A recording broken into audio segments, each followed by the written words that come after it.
Hey everybody, what is up? My name is Eric Mcgrew with Eric's Tree Service and Elevated Office Podcast, and today I am sporting my sponsor shirt, Gap Arbor Supply. Use Off the Hinge. If you, what's up, the Splicing Guru? I'm glad I found your channel, man. Tattooed Arborist has spoken highly of you, and I'm glad to see your feed. So keep it up, man. Tattooed Arborist is on as well. I was just talking about you, Sean, in a good way though. So today, this is Gap Arbor Supply's shirt, Off the Hinge. If you buy from Gap Arbor Supply, you have some of their stuff. Definitely use that hashtag to help promote them and things like that. So just to keep that in mind. Today, I am going to talk to you briefly about another product from my sponsors, the new Echo 501P. And hey, Tie-Dye Climber, what is going on? Good to see you, man. I'm coming back. Don't run off.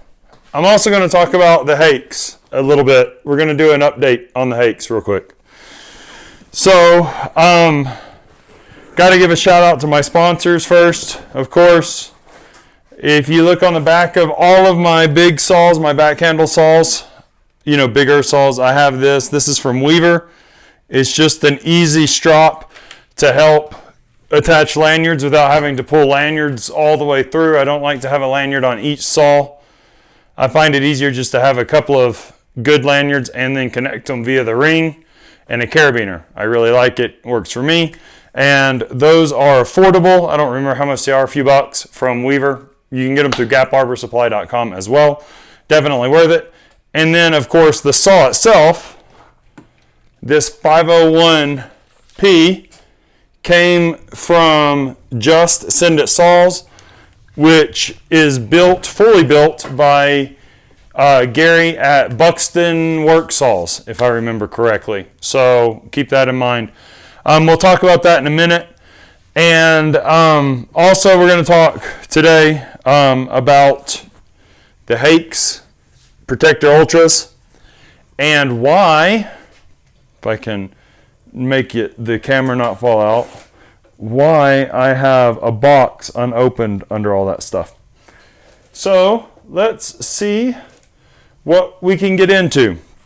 So let's start with the Haix real quick so I can get them on the floor and get them out of the way. So I really like the Haix. Compared to the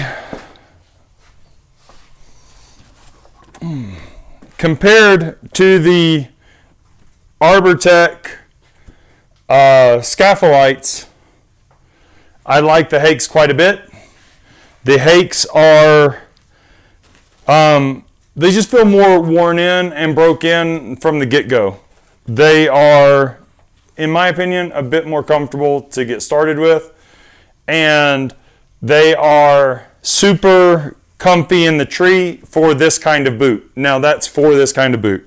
For trimming, I still find my Arb Pro clip-in step to be, you know, narrower and a bit more versatile and lighter for sure. I mean, you know, these are waterproof as well. They have the full rand around the lower portion of the upper, right? Or pretty much all the way, not the hill, but yeah. And they do fairly well for short spike climbing periods and things like that. Not awesome, but okay. And they're cool on your feet. Whereas neither these nor the Haix are going to be cool on your feet at all. They're kind of heavy. The Haix are lighter than the Arbortechs for sure. Now, I will say that just because of the way they're made, I can already tell that the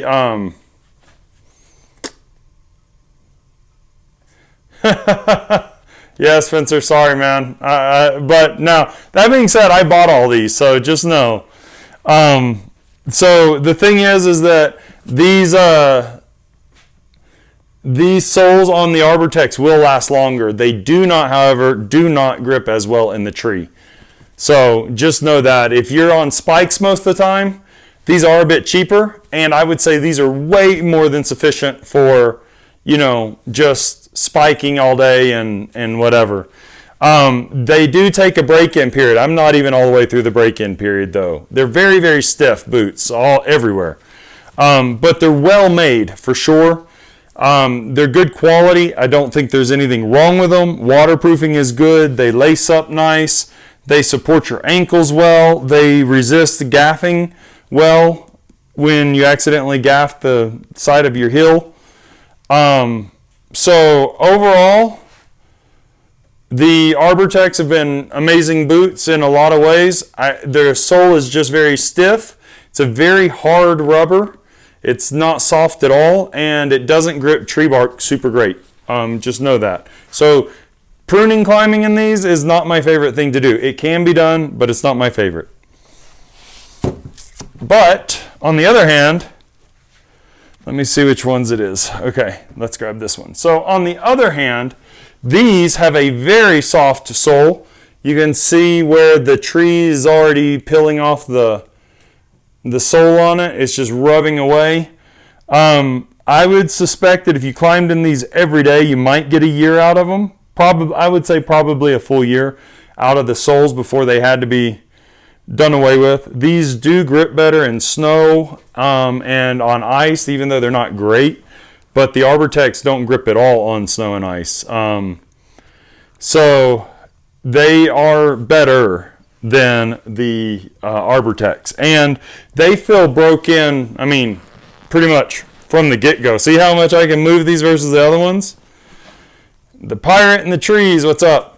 So yeah, these feel like you've been wearing them for years from the very start. So I do really, really like the Haix in a lot of ways. Once again, if I had to do a 1 to 10 rating, I would say that the Arbortex are like a 7.5 and 8, and these are probably an 8.5 to maybe 9, honestly, now that I've worn them even more. So yeah, these things are way more flexible, and when you walk in them, they just seem more natural as well, which I really like. So one thing that did occur though, can you see the problem with my eyelet? Yeah, hey multi-service.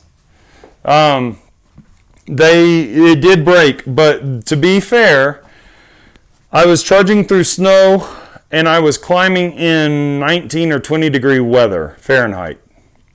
And it broke when I did some maneuver on a tree. I was trying to grab the inside of a horizontal branch with the inside of my arch, and somehow it ripped off the tab there. So that's the only issue I've had with the Haix, but it is a concerning issue, right? Nobody wants that to be broken off, so it gave me an opportunity to talk to the customer service.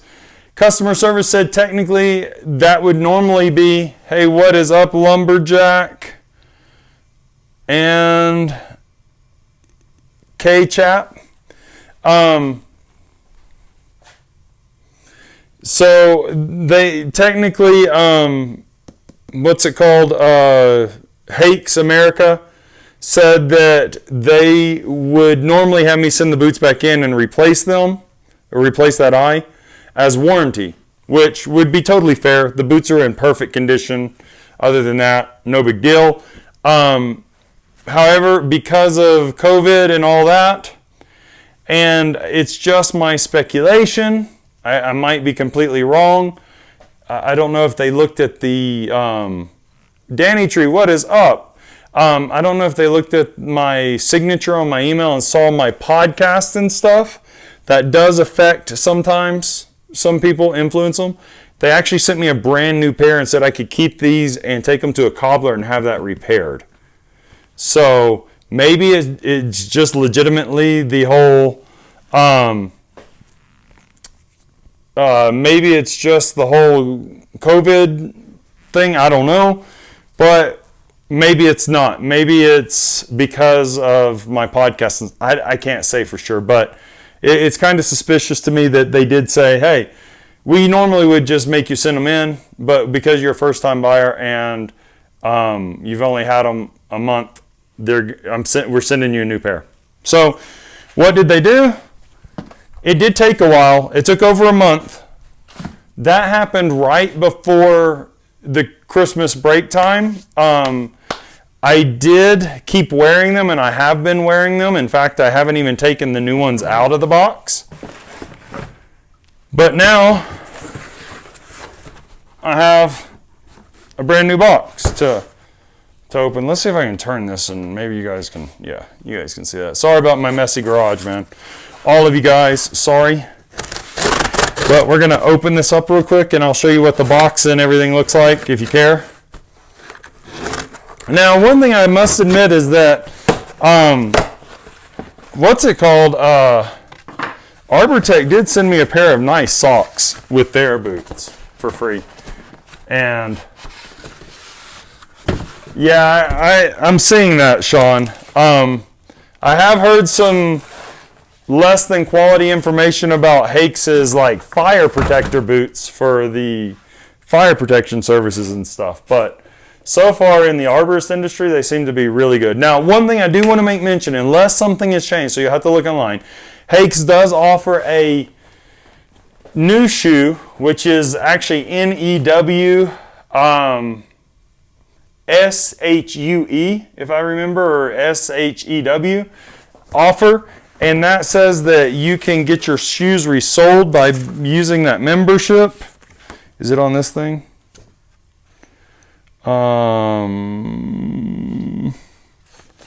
No, there's a little warranty card and whatever. I didn't fill out the warranty card, and they still were willing to talk to me, so keep that in mind. This is essentially how they come in the box. All right. And here's the brand new pair. And you can just see how matte finish this is. It's just super grippy, super grippy. It's been they've been a pleasure to climb in, actually. I didn't expect me to like climbing in these quite that much for trimming and pruning, because I promised you guys I'd climb in them all year without I'd be climbing between these and the Arbortechs all year long, and I have been. I've climbed every day in them. I'm just moving around stuff. I dropped my sticker, sorry. So yeah, those have been great. Really good quality. I'm super stoked on them. If you're looking for a good pair of chainsaw protection boots that actually work fairly decently for tree climbing, like pruning and spike climbing, those are definitely something to look at, okay? I do think that they're worth it. I do feel like the Arbortechs have a bit more support in their soles and in the shank for spike climbing. My feet hurt a little bit more with long days of spike climbing in the Haix than they do the Arbortechs. Both are chainsaw protection boots. Both are waterproof. Very good boots, okay, both. I don't think you'll go wrong with either one. But if you're going to use a more all-round boot, the Haix are definitely it. And if you're going to use a more spike-oriented boot, possibly the Arbortechs would be a better choice. Just kind of keep that in mind, okay? I know guys who climb in the, what is it called? The Arbortech Evo 2s. And say they're great for spikes too. I can't say much on that. I don't have much experience with that. I do climb some spike work in my Arb Pro clip-in steps, but not enough to say that I think that they're worthy of that. They're more of a pruning boot for sure.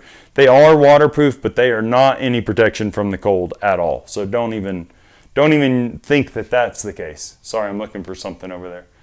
All right, I have another pair of boots somewhere around here. I just can't find them. Anyway, so I was also given a free pair of Arb Pro clip-in steps. Here they are. Sorry, I'm dropping stuff everywhere, guys. Yep. All right, so here are the clip-in steps, brand new. So if you guys don't know, this is the strap that goes on the front of the boot, and you use these little, they're called, in the industry, they're called sex bolts, but they're just like a barrel bolt. It's a female on one side, it's a male stud on the other, and they screw into each other. One of these, the head, this little flange here, this little flange on this thing just completely sheared off in the middle of a step, and I fell and I busted my lip open, and they gave me a new pair of boots because the strap didn't hold. I've heard a lot of people say the straps didn't hold. So even though I wear clip-in steps, you'll notice that my left clip-in step boot has a foot loop on it when I'm climbing SRT. I don't rely on these straps for clip-in step at all. Just know. And ArbPro wouldn't even respond to me. I had to go through the dealer to get any response. ArbPro just didn't even. I tried to private message them on Twitter, on Instagram, emailed. No response at all. So here is the brand new clip-in step boot, just to give you a reference. Good boot as well. Sole is very similar to the Haix, a little bit different. Pretty stiff boot actually from the factory. Take a little bit to wear in.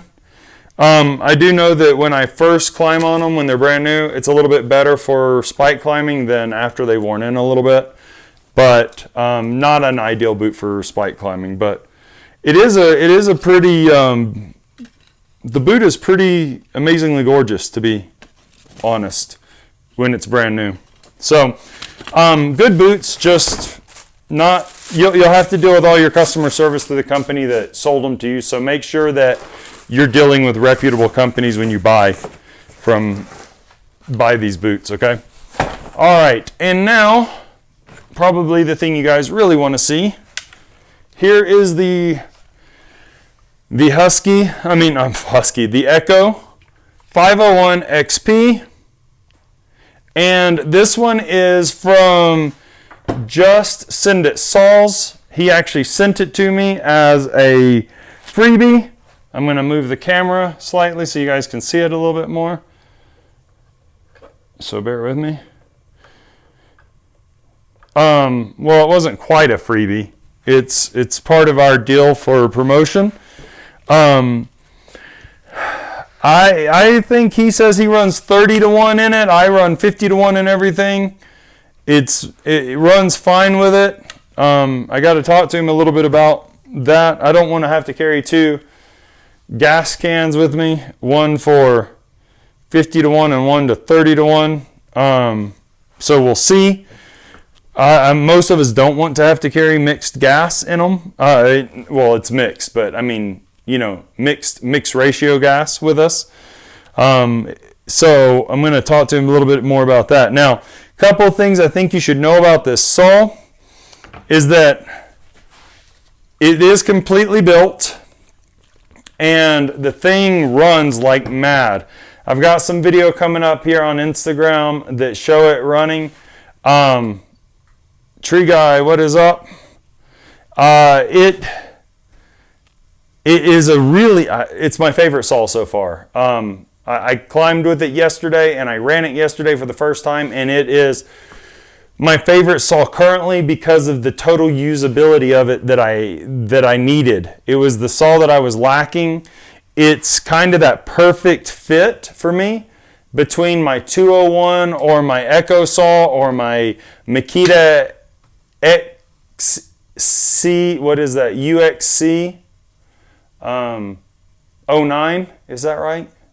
The battery, the 36 volt battery powered with a 16-inch bar, and the Steel 201, and then the next saw up was a 461 with a 28-inch bar. So this one is like a nice in between. I got to tell you, it's super light.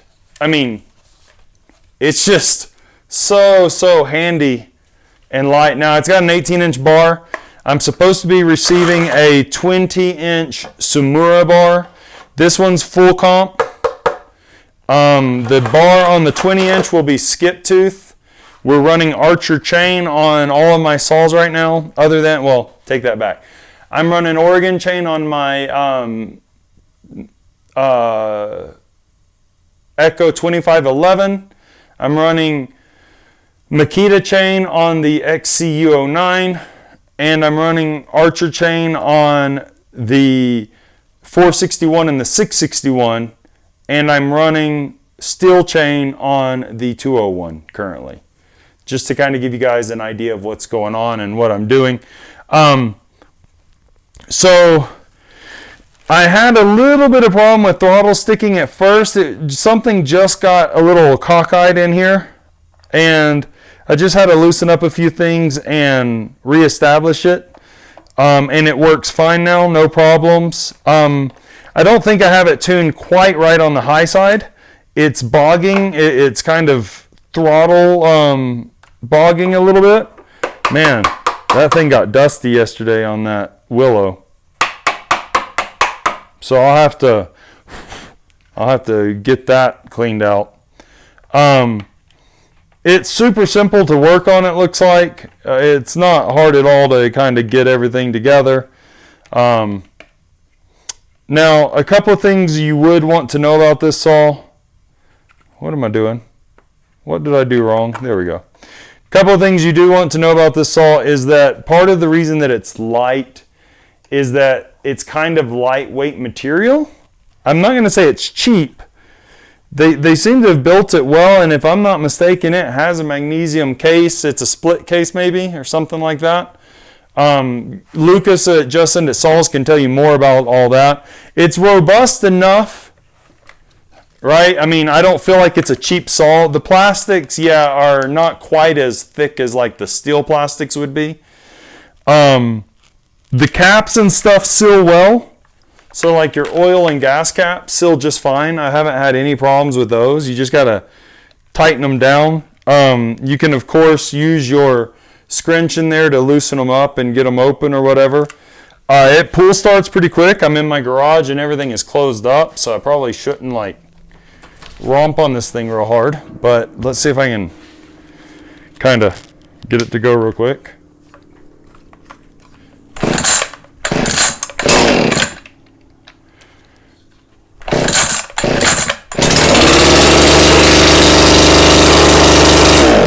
So as you can tell, it cranks pretty easily. Made a huge difference being in the tree yesterday, cutting out some big chunks that I was doing. And overall, feels very good in the hand. I mean, it doesn't feel too big, it doesn't feel too small. It doesn't feel cheap, but it's not overly heavy. I actually really like it. The 18-inch bar is actually really nice on it. But I have a 20-inch bar coming, so I'll check that out as well, especially with the Samura light bar. If the Samura light bar gives me the weight that this factory bar has, but a couple more inches, I think I'll be really stoked on that as well. Yeah, so it's pretty cool. I'm very, very happy with it overall. And I'll be running it even more so. I do some bucking up in some coming up videos, and I do some dropping of some chunks that we were rigging down. Now, I do want to talk real quick also about chainsaw clothing. So I will put this back up here because it's part of it. And let's put my cloggers. These are dirty. They need to be washed. But you guys have seen dirty chainsaw pants, I'm sure. So these are Clogger Ascend pants. These are, they call them all season. For me, they're more winter pants. My all seasons are the Clogger Zeros. Well, you know what? I'm going to take these. Yeah, I'll do these. I like my Clogger Zeros. These are dirty too. I need to wash both these pairs. So I've had these for about a year and a half. And I've had these for a few months, the Ascends, right? And I put up a Instagram story the other day, and somebody, I shared it with Facebook as I always do. A gentleman, he wasn't being mean. He just asked, how much money do you have on you in your clothes? Because in all fairness, I was wearing a Bear Valley jacket. I was wearing the Clogger Ascends. I was wearing the Haix. And then, of course, you know, you go and you put your helmet on for whatever that's worth. And I mean, not worth like value-wise. I mean, dollar-wise worth. And then I mentioned to him, I told him how much it was. You know, retail, it's probably around $700 with your pants, your boots, and your jacket. Approximately maybe $900. I mean, I'm sorry, maybe $800. And he was like, oh, well, I could never afford that. And, you know, it got me thinking. I made the comment. I wasn't trying to be rude. I just said, well, yeah, it's you know, $700 or $800 worth of clothing, but what's your life worth in the instance of a accident? And he's like, well, I run a small time company and I could never pay that much for clothing. And it made me start to think a little bit. And I was like, so one of two things is going on. One, somebody who can't legitimately afford this clothing is either not running their business real well, because, I mean, I don't mean to brag. That's not the point. I don't want it to sound that way. But if you're running a legitimate tree service company, I mean, $700 worth of clothing should only, if you're a climber, let me say that, if you're a climber and you're the owner of a company especially, $700 of clothing should be minimal. I mean, you know, maximal like 2 days worth of work a month. About. And I mean, I know guys who are making $700 in 1 day as a climber and a business owner. And I mean, I'm saying outside of their bills. And yes, we all have house bills and we all have house payments, and I get all of that. I'm not trying to put anybody down, right? I'm just saying these pieces of clothing, while not required in the U.S., and I'm not saying that they should be required. I'm not getting into any social or anything like that. I'm just saying they're safety equipment. They're PPE, right? And the reality of it is that it seems like you should be able to afford something that's going to last you, you know, a year or two. I mean, depending on how hard you climb, how frequently you climb. Yeah, mine have nicks and holes in them, and they're not the prettiest thing ever. But when I wash them, they look decent enough. Clients view me as professional. Mine don't have like big holes in them and that kind of stuff. If they get too many holes in them, you should retire them. Look at the specs. The chainsaw protection does not work.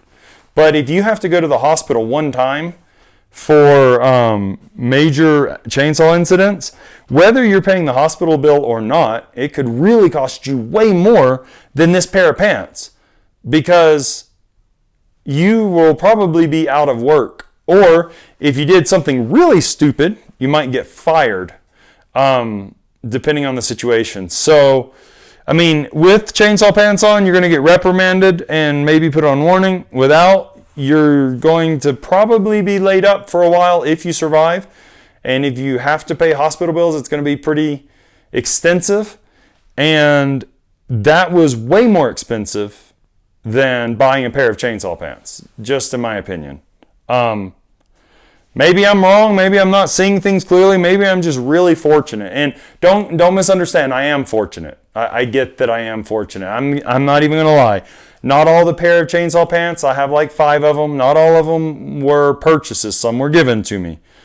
But I'm just looking at the reality of if you had like 1 or 2 pair of pants, right? The question is, could you really not afford that when you can wear them? I mean, you know, if you have 2 pair of pants, you can wash them every other day or every 2 days or something, and just have protection that you can't replace otherwise. And then, I mean, if you just buy the pants, it's like $300.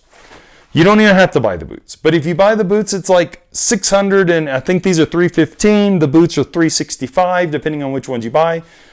It just seems like we spend a lot more on equipment that doesn't save our lives. It just makes us more efficient. So why can't we afford clothes that save our lives or keep us from being harmed?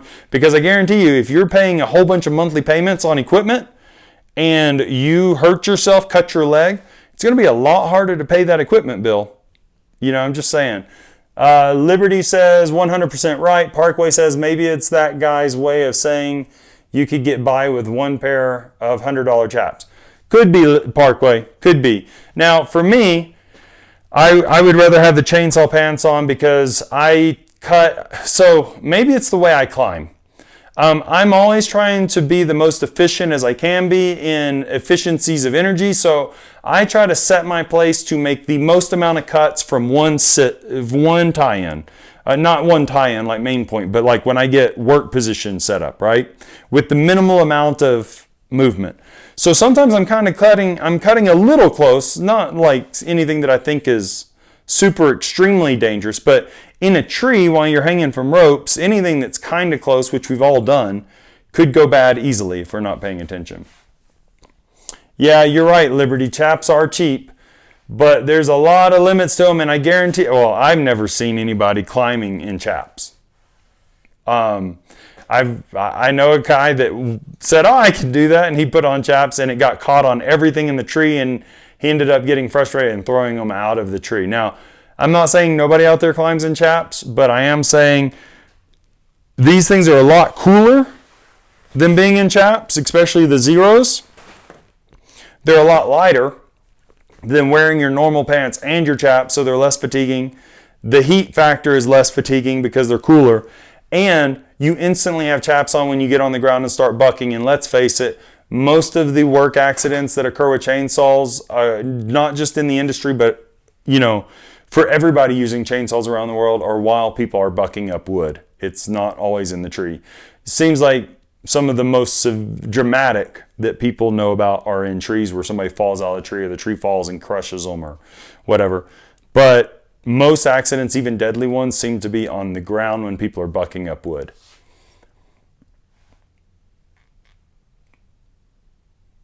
Yeah, I would agree with that.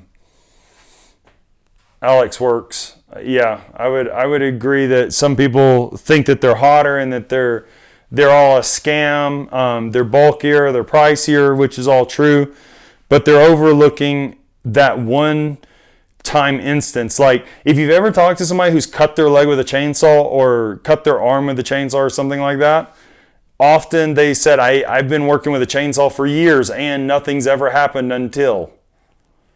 So it's I don't know. It's just the mentality really is what it is.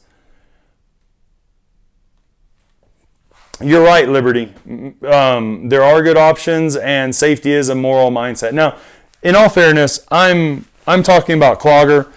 I'm not sponsored by Clogger by any means. I like Clogger. I think they're my favorite clothing, chainsaw protection, climbing clothing brand out there. They work really hard. I know some of the guys at Clogger. We actually talk about ideas and stuff, so I do kind of feed them ideas. But they're not the only good brand out there. I mean, Arbor Tech, I've heard really good stuff about their pants. I know that the Husky pants, a lot of people like those and they're really good. Thank you, Parkway. I know that Bear Valley is running his pants. I don't know what brand his are. Are they made by SIP? I don't know. Maybe they were and now there's somebody else. I don't remember. But people have said they really like their Bear Valley's chainsaw pants. The point though is, doesn't matter who you're buying them from, just buy legit pants. I mean, Notch has their own out there now that you can buy, and some of those are heavier. Like I bought a pair of technical chainsaw pants from Husky that were not the climbing, they were the Forester, so like a more straight leg, and it yeah, Sean, you're sure they're SIP? I thought so too. I bought a pair of chainsaw pants off Amazon that were Husky, legit Husky. They were sold by a Husky dealer. They were Forester pants, so they weren't tapered. They were straight leg. And they were chainsaw pants, and they were only like $80, but man, they were hot. I couldn't hardly wear them in the summer. It was like, dying, right? So when I found Clogger Zeros, these things like changed my life with the vents. They're just awesome. I really need to wash my pants. I'm sorry, guys. Don't mean to be showing you nasty, dirty pants. But I really believe in tools for the work you're doing. And that's why we all have how many chainsaws. I mean, if I asked for a poll of how many chainsaws you guys have, you guys would probably say well over 5 chainsaws per. If you're an independent arborist, if you're a company and have crews, you have 20 chainsaws or 50 or whatever it is. Why do we have so many chainsaws? Because climbing with a 661 to cut off branches for pruning is stupid. I mean, there are options today like the 2511, the 193, the 151, the 161, you know what I mean? I don't know all the Husky brands, so I'm sorry, or models. But you know what I mean? It just doesn't make sense to be nitpicking over a specific tool for a specific purpose that directly relates to some of the most common life-threatening injuries in our industry. That's my point. It's not like cutting yourself in the thigh or the leg or whatever is uncommon in this industry. If it was like one guy every 5 years or 10 years, maybe it would seem overkill. But this is a regular occurring situation, and yet there's a product out there that if you're running a company and you're climbing like you should be, and if you're finding the right clients or selling yourself right, see, I find that to be a big problem. But that's a whole nother topic. And just real quickly, a guy around here, my town, told me one day, yeah, I can only charge $550 a day for me and my crew. That's all people will pay around here. And I just laughed at him. I'm like, I'm getting way more than that. No way. And I'm like, yeah, it's just, I mean, the guy just doesn't sell himself right. And let's face it, I hate to say it, I don't want to be judgmental, but people do judge us on our appearance and the way his equipment looks and the way that he looks and the way that he walks up to them and talks to them doesn't help him sell it. The work he does doesn't sell it either. The job I was just on yesterday, I told the client wanted me to do the work. They said that they couldn't wait on me, and I told them it'll be another week or two. They just couldn't wait another week or two, so they hired another company that I just happened to know had a slot in their time frame because I just wanted the client to know I was trying to help them. And I told them I do not recommend this company. I'm just telling you, they have the ability to get to the work for you. That's all. And they hired that company, and the company came out and cut all the deadwood off the willow tree just like they asked. But the company didn't tell them that the bark was shelling off on like a quarter of the tree.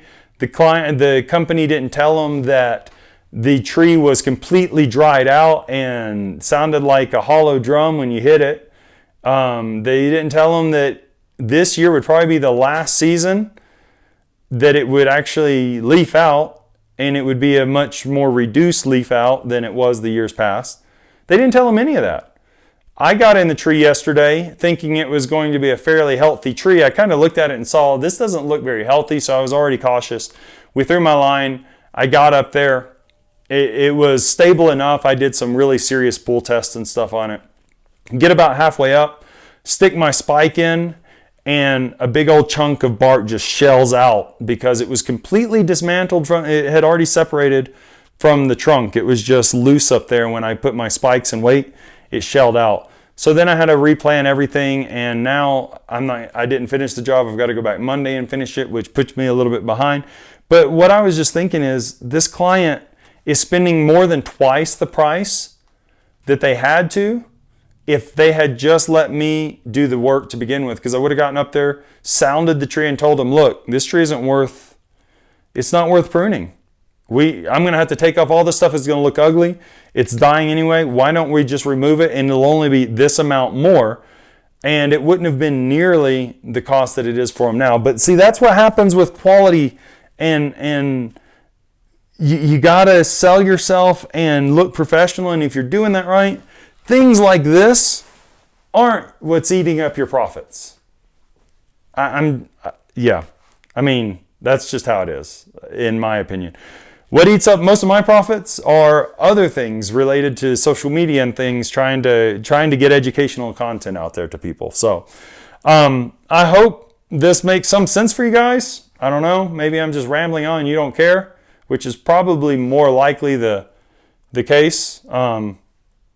But don't try. If you can, give a pair of chainsaw pants a go. It doesn't matter what brand. Just give them a go. See what's going on with them. And don't just put them on for a day and say these are hot. Give it a legitimate go.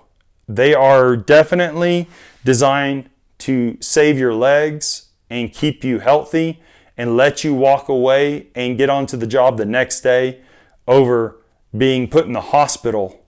And, you know, I don't know. That's all I can say about it. And if you are buying from Gap Arborist Supply, don't forget to use your Off the Hinge hashtag. You can also use Gap Arborist Supply hashtag. Also, if you haven't bought from Gap Arborist Supply, please go check them out. They're really, really a good company. Go check out some of my favorite Instagram accounts. I really like a Tattooed Arborist account, so go check out Sean's account. Parkway Trees has been doing a great job on theirs as well. Tie-Dyed Climbers doing a great job on his. Zigzag Man, go check out zigzagman.zr. Of course, Gap Arbor Supply, Weaver Arborist, go check them out. They're really, really stellar. Let's see, who else have I been following a lot lately? To be honest, I follow so many people now.